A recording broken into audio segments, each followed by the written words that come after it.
기독교의 종교, 기독교 종교라는 범주를 말씀드리는 것이 온당하지 않습니다. 기독교는 종교가 아니라 생명 그 자체이기 때문이죠. 그러나 사람들이 기억하는 기독교의 종교는 무엇이라 그러죠?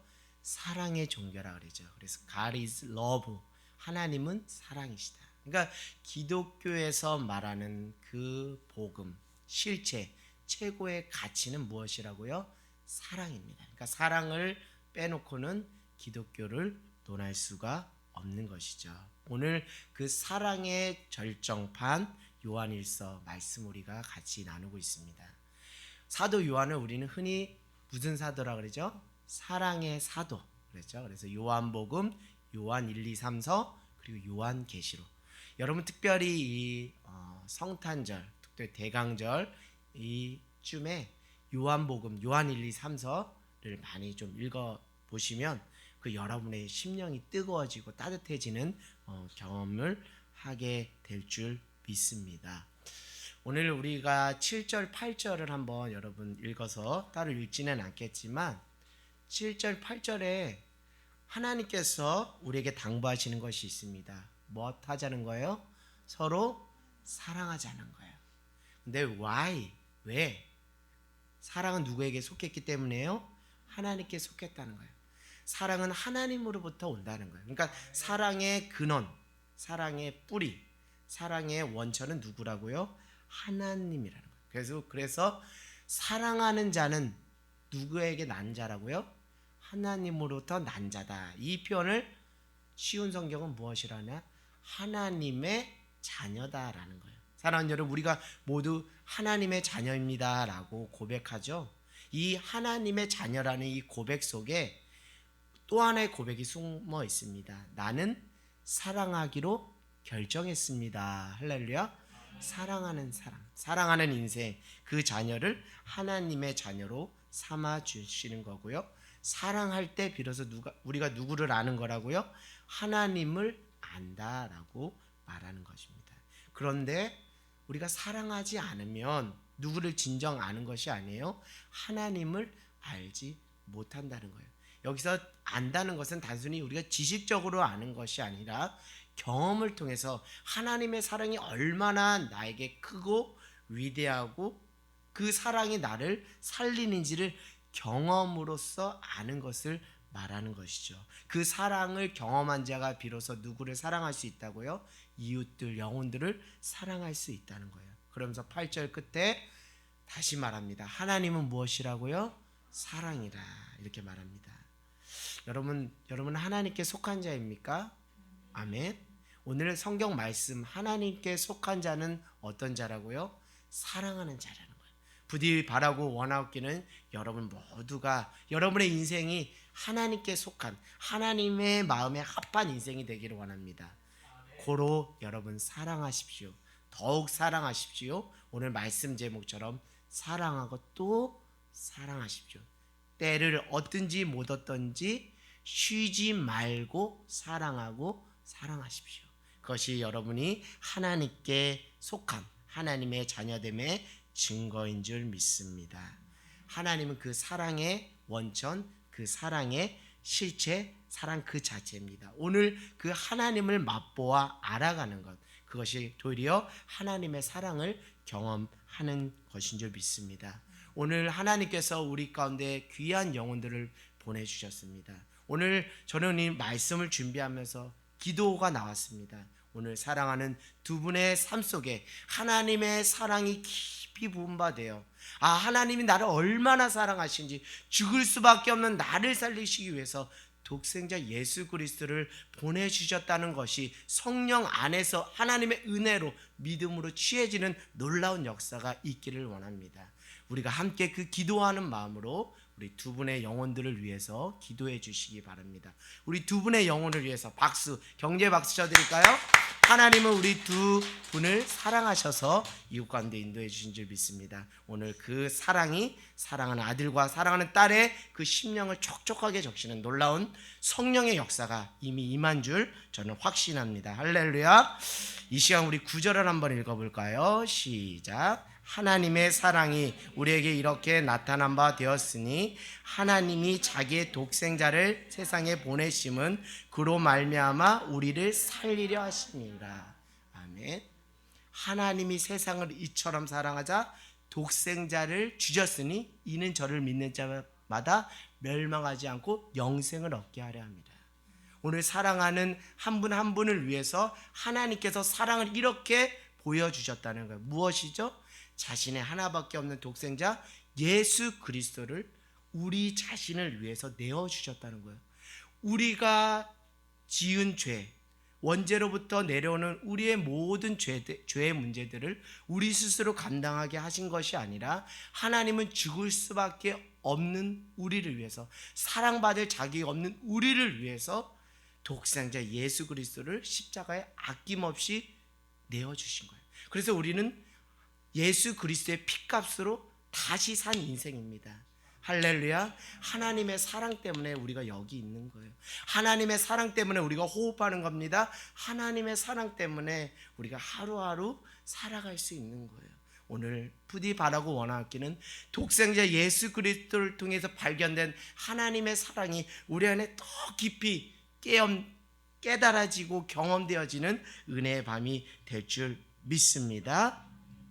오늘 10절 한번 읽어볼까요? 저는 이 말씀이 너무 좋습니다. 제 인생에 정말 귀한 말씀, 정말 제 인생을 터닝포인트 했던 말씀이기도 합니다. 우리 10절을 한번 읽어볼까요? 시작. 사랑은 여기 있으니 우리가 하나님을 사랑한 것이 아니요 하나님이 우리를 사랑하사 우리 죄를 속하기 위하여 화목제물로 그 아들을 보내셨습니다. 아멘. 저는 고등학교 1학년 때 신앙생활을 시작해서 한 20년 넘게 신앙생활을 한 것 같습니다. 신앙생활을 하면서 이 모양 저 모양으로 하나님이 주신 은혜도 경험했고 때로는 또 하나님을 멀리하며 하나님을 떠났던 적도 있습니다.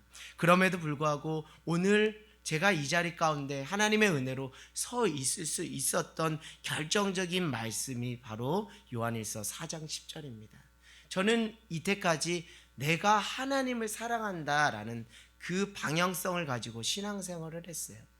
그것이 은혜 가운데 신앙생활을 했지만 은혜가 빠지고 뭔가 사람들의 눈을 의식하다 보니까 그것이 바리새인과 서기관들의 그 신앙이 아닌 종교 행위와 별반 차이가 없다는 것을 깨달았습니다. 그러니까 결국 신앙생활이 하나님의 은혜로 하는 것이 아니라 의무감에서 버겁게 하면서 그 신앙생활 가운데 일종의 번아웃이 되었던 거예요.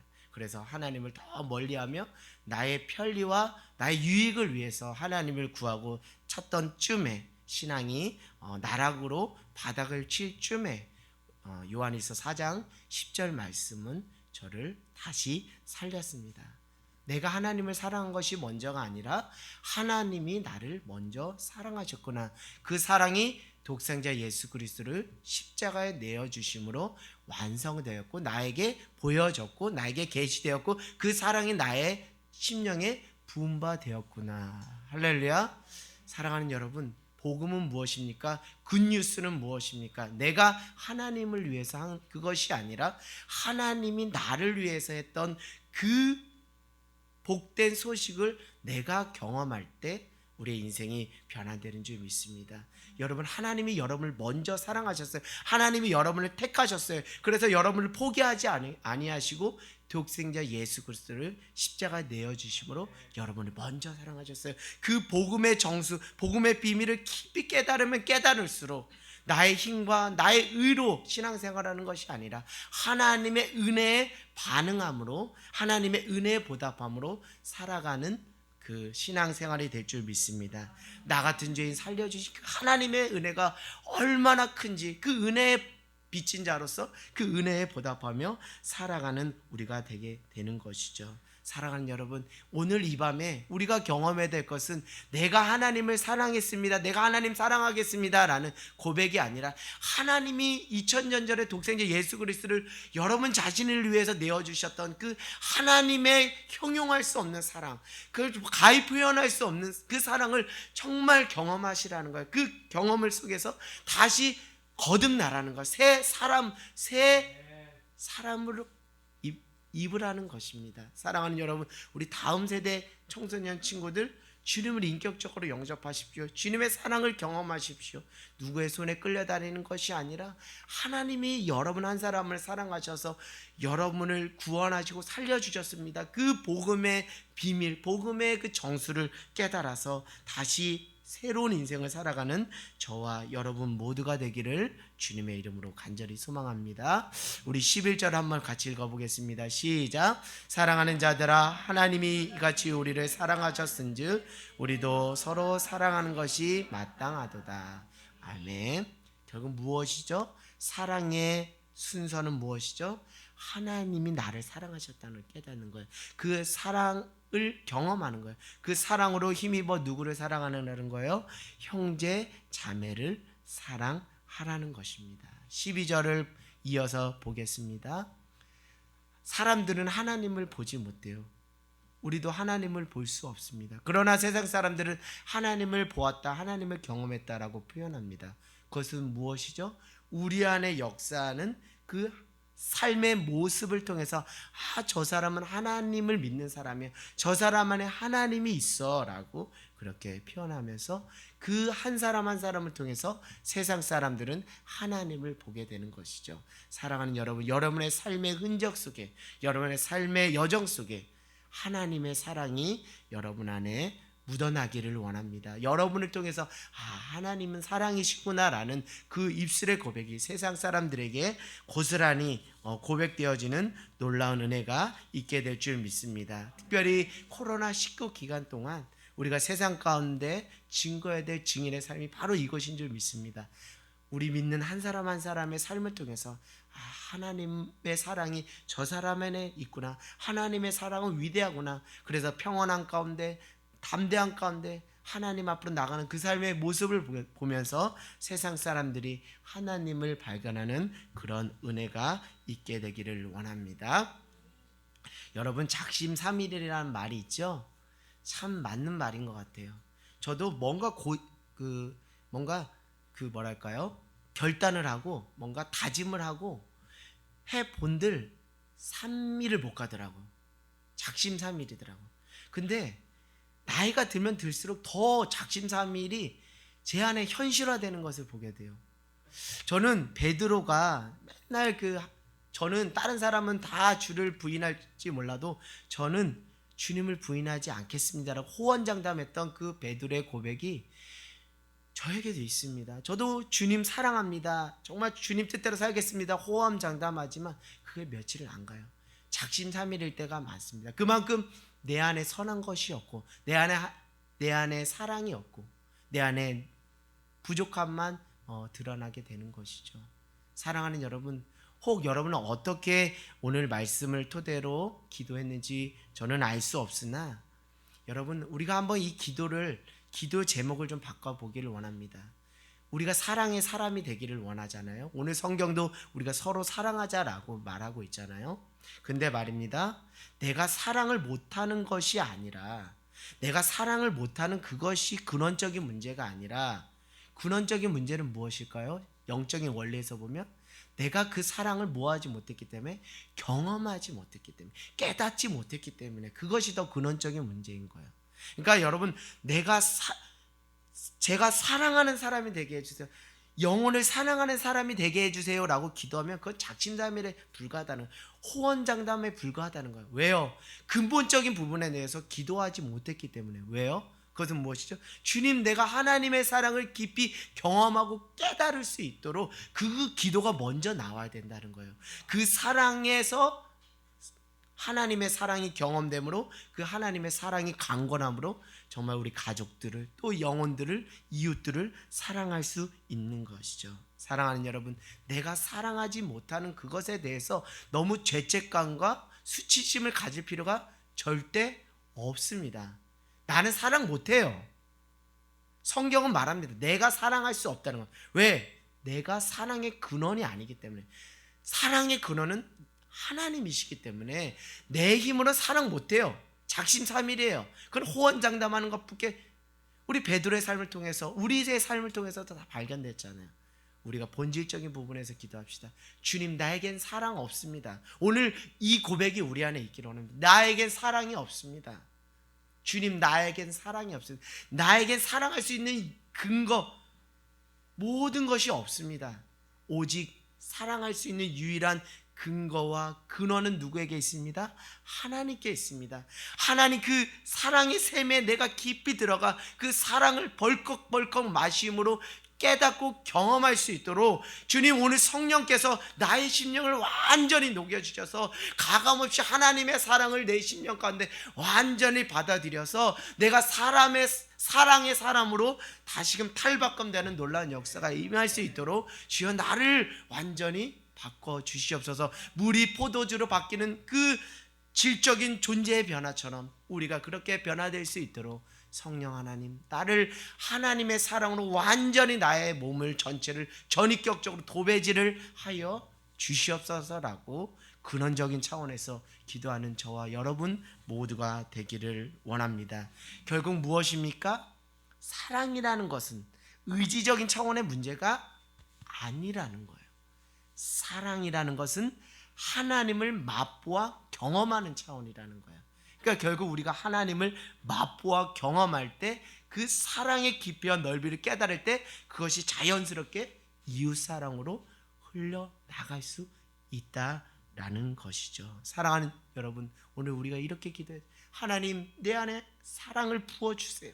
하나님의 깊은 사랑을 부어주세요. 하나님의 사랑이 경험되어지게 주님 도와주시옵소서. 사랑하는 여러분, 여러분 일생의 삶 속에서 그렇게 강력했던 하나님의 사랑이 부어진 때가 다 한 번은 있지 않습니까? 저도 고등학교 1학년 때 하나님이 나를 얼마나 사랑하시는지 그 수련의 마지막 밤에 그 사랑이 깨달아지니까 그냥 펑펑 눈물이 나는 거예요. 내 안에 사랑 없음이 믿음 안에서 고백되어지는 거예요. 내가 죄인이라는 것을 깨닫게 되는 거예요. 철저히 죽을 수밖에 없는 죄인임을 깨닫는 그 깊이와 너비만큼 하나님의 사랑이 더 깊이 내게 부어지는 거예요. 그래서 밤새 통곡을 하며 자복하며 울었던 적이 있습니다. 오늘 사랑하는 여러분, 오늘 그런 은혜의 밤이 되기를 주님의 이름으로 간절히 소망합니다. 하나님의 사랑이 저 안에 부음받기를 원합니다. 그 사랑 없으면 나는 안 됩니다. 나는 철저히 죽을 수밖에 없는 사랑입니다. 하나님의 은혜로 나를 덧입혀 주시옵소서라고 기도하는 우리 모두가 되기를 원합니다. 그러려면 우리의 힘으로 기도할 수 없어요. 우리의 힘으로 기도하면 안 돼요.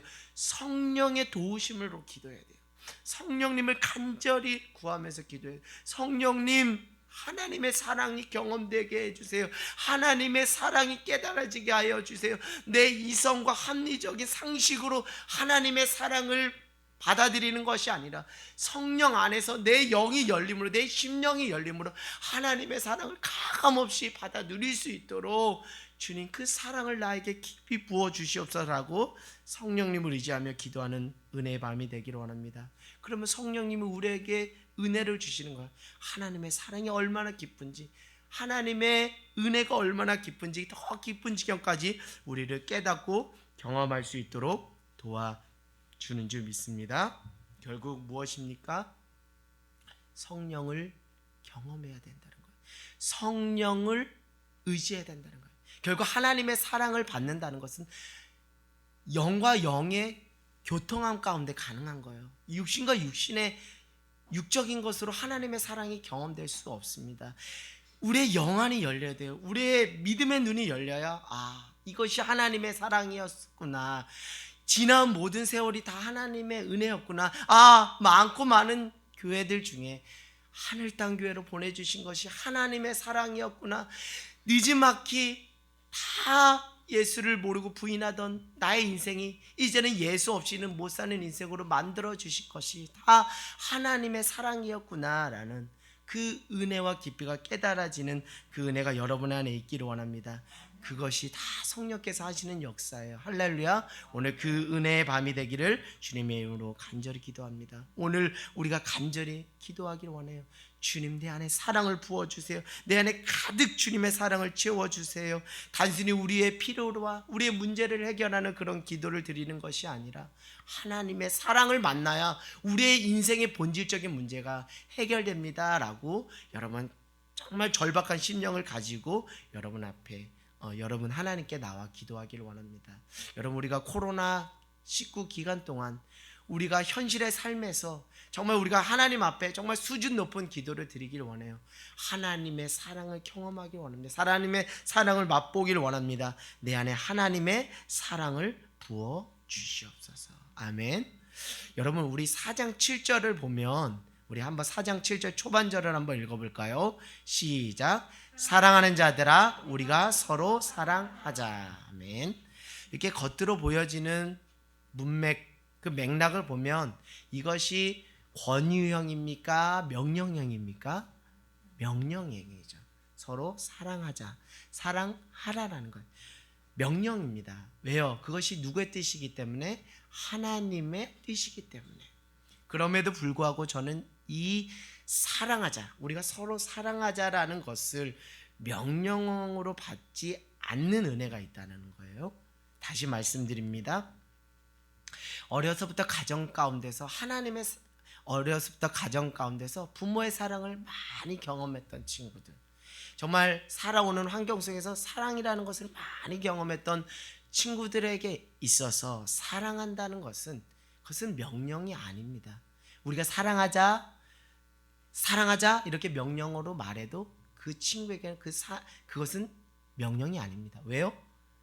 당연한 자발적인 반응입니다. 왜요?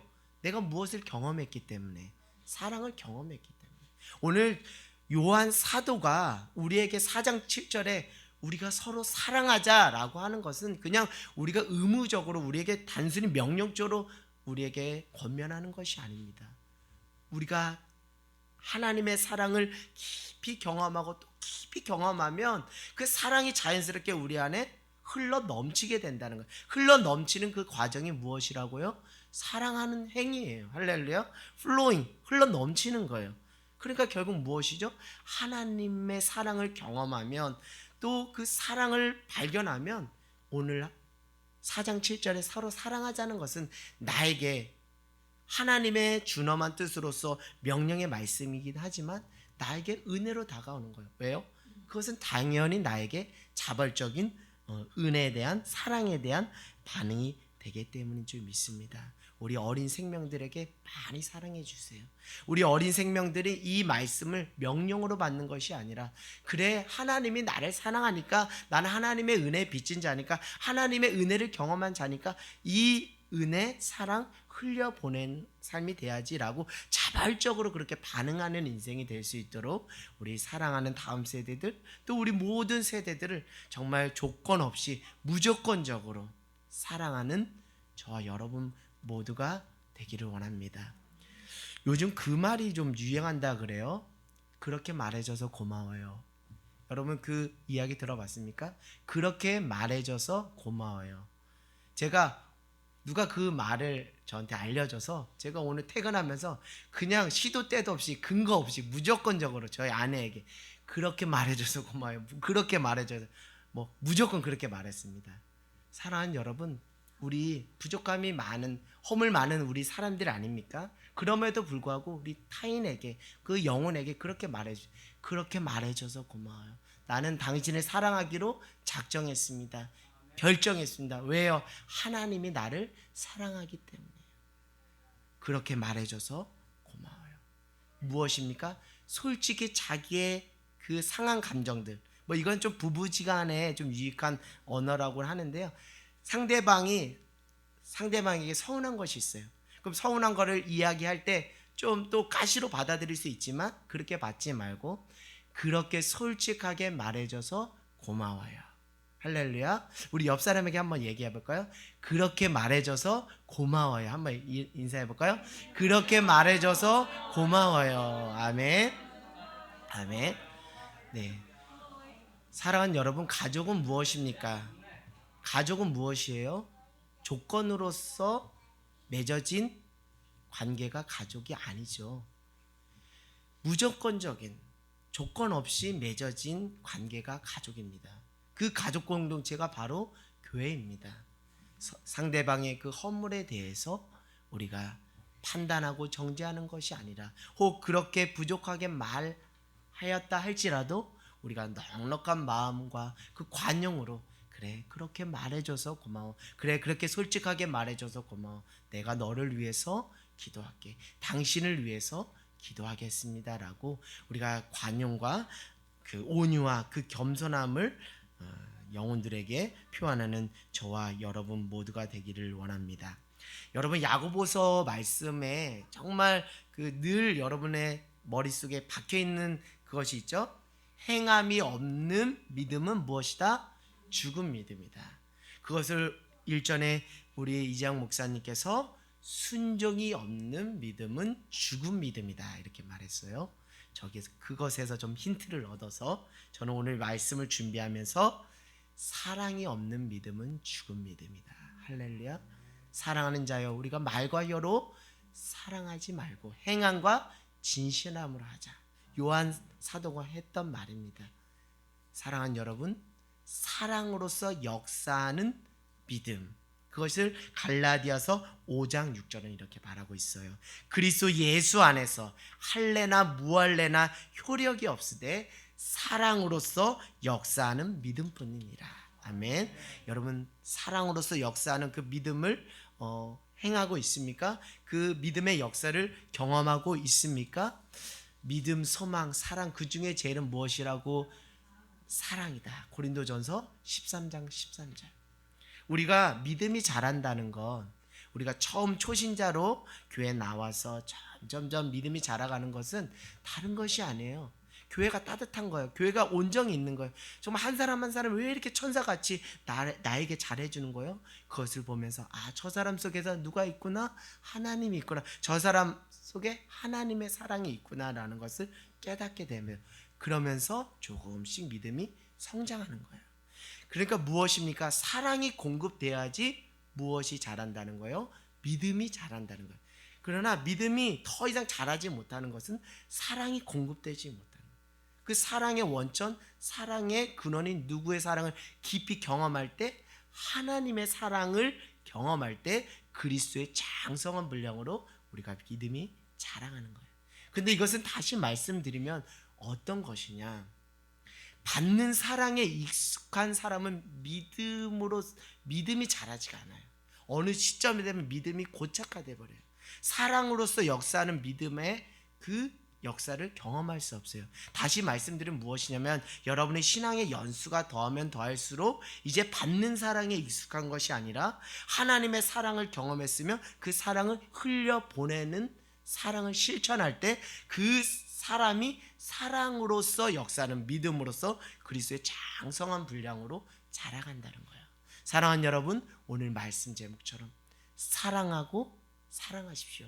그러면 여러분 안에 사랑으로서 역사하는, 하나님의 사랑의 힘으로서 역사하는 그 믿음이 여러분의 인생을 변화시킬 줄 믿습니다. 그곳 가운데 사랑의 기적이 나타나게 될 줄 믿습니다. 그 자리 가운데 치유와 회복의 역사가 일어날 줄 믿습니다. 여러분, 하나님께 받은 사랑 흘려보냄으로써 사랑으로서 역사하는 믿음으로 승리하는 저와 여러분 모두가 되기를 주님의 이름으로 간절히 소망합니다. 여러분, 우상숭배, 무엇이 우상숭배일까요? 저는 오늘 이 말씀을 준비하면서 우리가 우상숭배로 더럽힌 인생 살았다, 그래서 하나님께 회개해야 된다라고 말씀드리고 싶습니다. 기독교의 최고의 가치는 무엇이죠? 사랑입니다.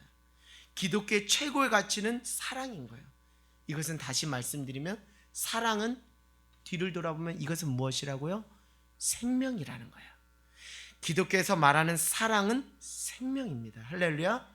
결국 내가 진정 하나님 기뻐하시는 사랑을 실천하는 삶을 살았는가라는 그 근거는 무엇이죠? 이 사랑을 시행함으로 말미암아 생명이 생명되는 그 은혜를 끼치는 도구로 내가 쓰임 받았는가가 중요하다는 거예요. 때로는 나의 무엇이죠? 만족과 나의 욕심과 자기 열등감을 감추기 위해서 사랑을 수단화하는 사람들도 있다는 거예요. 그러나 여러분, 내가 온 것은 양으로 생명을 얻고 더 풍성하게 얻게 하려 함이라라는 그 예수 그리스도의 오심의 목적은 생명이 있습니다. 다시 반대로 말하면 예수 그리스도의 오심은 사랑에 있다는 거예요. 결국 우리가 사랑한다는 것은 내가 누군가를 사랑한다는 것은, 무엇인가를 사랑한다는 것은 그 사랑의 행위를 통해서 그 영혼이 생명이 생명되는데 내가 작은 미랄로 쓰임받는 거예요. 할렐루야. 그런 인생으로 귀하게 쓰임받는 저와 여러분 모두가 되기를 원합니다. 우리 안에 우상숭배가 무엇입니까? 사랑의 가치, 생명의 가치보다 더 우선되는 것이 있다면 그것이 우리 안에 발견된 우상숭배라는 거예요. 오늘날 우리 안에 우상숭배는 무엇입니까? 생명보다 무엇이 더 중요한 시대가 되어버렸어요? 물질이, 돈이. 그러니까 그것에 우리가 우상숭배에 빠지는 거예요. 그 사랑보다 더 앞서는 가치에 우리가 그것을 신으로 모시며 살고 있는 거예요. 사랑하는 여러분, 요한 사도는 우리에게 적나라하게 말합니다. 당신 안에 있는 우상 그 숭배의 요소를 제거하십시오. 여러분이 사랑이라는 최고의 가치, 다시 말씀해 생명이라는 최고의 가치보다 더 우선하는 가치가 있다면 그것이 여러분이 신으로 생각하는 우상 숭배가 될 수 있습니다. 사랑보다 위대한 것은 없습니다. 생명보다 더 고귀한 것은 없습니다. 사랑하는 여러분, 그 생명의 가치, 사랑의 가치를 끝까지 붙잡고 살아가는 저와 여러분 모두가 되기를 원합니다. 오늘 우리가 그토록 고대하고 기다리는 그분은 누구십니까? 독생자 예수 그리스도. 그분이 우리에게 어떤 분으로 오셨어요? 사랑의 실체로 오신 분이에요. 결국 예수 그리스도를 내 안에 모신다는 것은, 예수 그리스도를 내 안에 받아들인다는 것은 사랑의 실체를 내 안에 받아들이는 거예요. 결국 예수 그리스도를 내 안에 받아들이는 자만이 우리 안에서 무엇을 세상 가운데 흘려보낼 수 있는 거예요? 하나님의 사랑을 흘려보낼 수 있는 것이죠. 여러분, 성탄절이 가까이 옵니다. 예수 그리스도를 우리의 심령 안에, 우리의 전인격적으로 예수 그리스도를 받아들이기를 원합니다. 그 사랑의 실제로 오신 그 예수님과 연합하여 우리가 사랑하고 사랑하는 저와 여러분 모두가 되기를 원합니다. 사랑은 치유의 능력, 회복의 능력, 사랑은 놀라운 영역이 있습니다. 이 코로나19 기간 동안에 하나님의 그 사랑이 온 세계 열방을 다 거쳐가서 죽어갔던 것들이 다시 솟게 되고 메말랐던 것이 다시 꽃이 피는 놀라운 회복과 치유의 역사가 있을 수 있도록 여러분 간절히 기도해 주시기를 원합니다. 주님 어서 오십시오. 이 황무한 이 땅 가운데 이 불쌍한 그 영혼들의 고통하시는 소리를 주님 들으시고 어서 오셔서 속히 회복시켜 주시고 속히 영혼들을 생명으로 살려 주시옵소서. 사랑하는 여러분, 오늘 말씀 제목처럼 우리가 사랑하고 사랑함으로 주님의 신실한 제자로 주님의 사랑의 가치를 우리 삶 가운데 실현해 나가는 그런 귀한 삶이 되기를 주님의 이름으로 간절히 소망합니다.